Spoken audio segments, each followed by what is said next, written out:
Olá! Em continuação aos nossos estudos sobre orientação a objetos, nós vamos falar um pouquinho sobre encapsulamento. O encapsulamento nos permite esconder ou proteger alguns dados.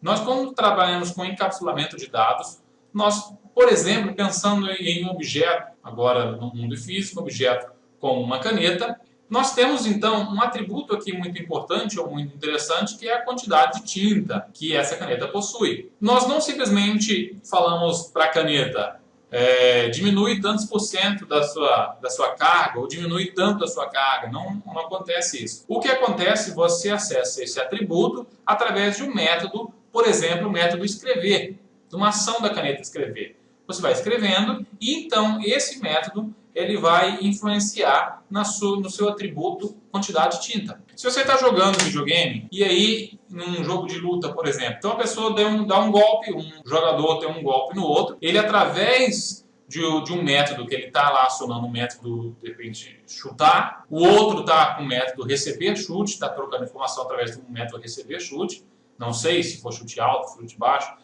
ele vai conseguir tirar uma certa quantidade de vida, de estamina, não sei, desse personagem. Então, os métodos que vão, ele não simplesmente fala assim, ó, tira tanto da sua vida, tira tanto da sua estamina. Ele vai acionar isso aí através dos seus métodos. Por exemplo, se você tem uma classe chamada rosto, um objeto instanciado dessa classe chamado rosto, você tem alguns atributos, talvez no rosto, como barba. Você não simplesmente vai falar para o rosto, se você quiser fazer a barba, some barba. Você vai ter que acessar talvez um método chamado barbear, o método barbear, e esse método barbear vai então acionar esse meu atributo de barba.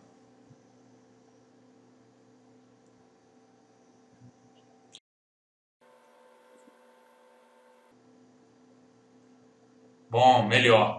Então, eu acessei a minha propriedade barba através da minha ação do meu método barbear. Eu não poderia simplesmente dizer some barba, nem nada disso. Eu precisava utilizar o método a ação barbear para mexer com o meu atributo barba. Vamos voltar como está, dar um Ctrl Z aqui para continuar o vídeo.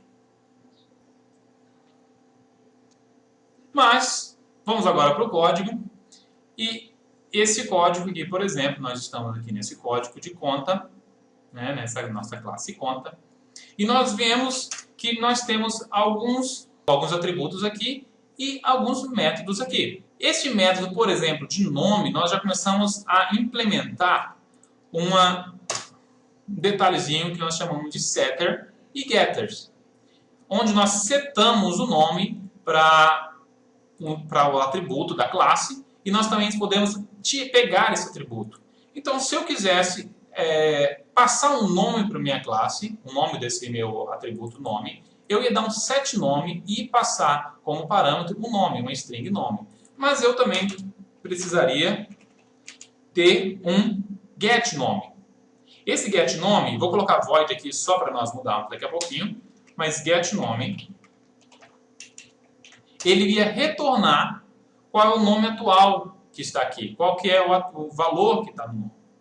Bom, o getNome eu não vou passar nada, eu quero um retorno. Se eu quero um retorno, não é void, eu tenho que ser o tipo do nome.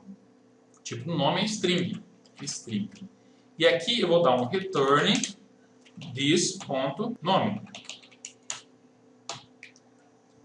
A mesma coisa eu vou fazer com os outros, por exemplo, o número lá, public void set número. Por convenção, nós colocamos quando temos duas palavras, a segunda palavra ou as demais palavras iniciando com letra maiúscula, tá? Set nome, o N no nome está maiúsculo, set número, o N maiúsculo aqui também. Set número, então, se é 7, eu estou passando um valor para ele. Set número, um valor do tipo inteiro, vou chamar de número também, tá? Beleza? Set número, então, this.número vai receber número. Lembrando que já foi falado na outra aula, mas quando eu estou utilizando o this, eu quero dizer que esse número é da classe. Olha lá, quando eu selecionei ele, com o amarelinho lá, laranja lá. E esse número aqui não é esse daqui, esse número é este número aqui. Quando eu coloco this, quer dizer que eu estou trabalhando com um atributo ou algo da classe. Ok? Então agora nós vamos fazer o public. Já sabemos como é que é, já vou tacar um int aqui. Int get número. Ok? Então não passo nenhum parâmetro, eu quero só pegar o número, um get número, e eu vou dar um return this ponto número. Ok? Fica por conta de vocês também aqui agora fazer o CPF, tá? Então faz o CPF aqui também, o set CPF, vai passar então aqui uma string, e o get CPF você vai retornar, aqui vai ser um string, né? Então aqui vai retornar o this.cpf, tá ok? Então o encapsulamento é algo muito importante, é como se fosse, por exemplo aqui, uma proteção de um atributo, a proteção do atributo através de seus métodos. Quando eu tenho um atributo protegido, eu posso trabalhar com ele, não setar simplesmente. Por exemplo, se você vai fazer algum saque, mas por exemplo, por regra do banco, cada saque que você vai fazer, ele vai tirar ele vai tirar 5%. Fazer uma exposição aí, ou um valor, um saque custa algum valor aí para ser realizado. Então, agora nós vamos dar, são R$10 aí que o banco está cobrando por cada saque que você fizer, independente do tanto que você vai sacar.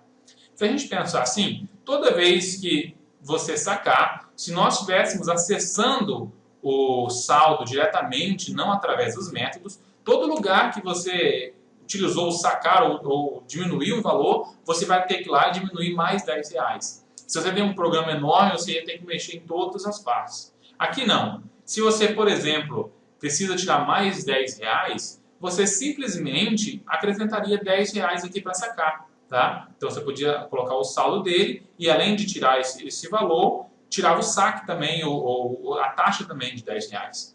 Então uma vez que você mudaria aqui, todo mundo que estivesse acessando o sacar ia então também ter esse decréscimo de R$10 no momento que vai utilizar o sacar. Amanhã o gerente chegou e falou assim, não, agora o saque agora é de 12%, não precisa atualizar todos os seus programas. Ninguém precisa ficar sabendo o que aconteceu. O seu código, todas as outras partes não precisam ficar sabendo o que aconteceu isso daí. Ninguém precisa se preocupar. O único que precisa se preocupar é aqui no método sacar, que você vai então passar de 10 para 12, de 12 para 5 e não interessa para o resto da turma. Então está encapsulado. Esse meu dado de valor, esse meu dado de saldo, ele está encapsulado pelos outros, ele está protegido pelos outros, eu não tenho acesso direto. Tá? Então, isso é um conceito de encapsulamento de dados, é muito importante, nós vamos ter bastante prática quanto a isso. Conselho que vocês pratiquem, já começa aqui pelo CPF, além de fazer também, refazer tudo o que está sendo feito aqui, faça no seu computador, faça no seu programa, e nós vamos, então, continuar com outros aspectos da orientação objeto, tá ok? Então, por enquanto, ficamos por aqui. Um abraço e até mais. Tchau, tchau. Tchau, tchau.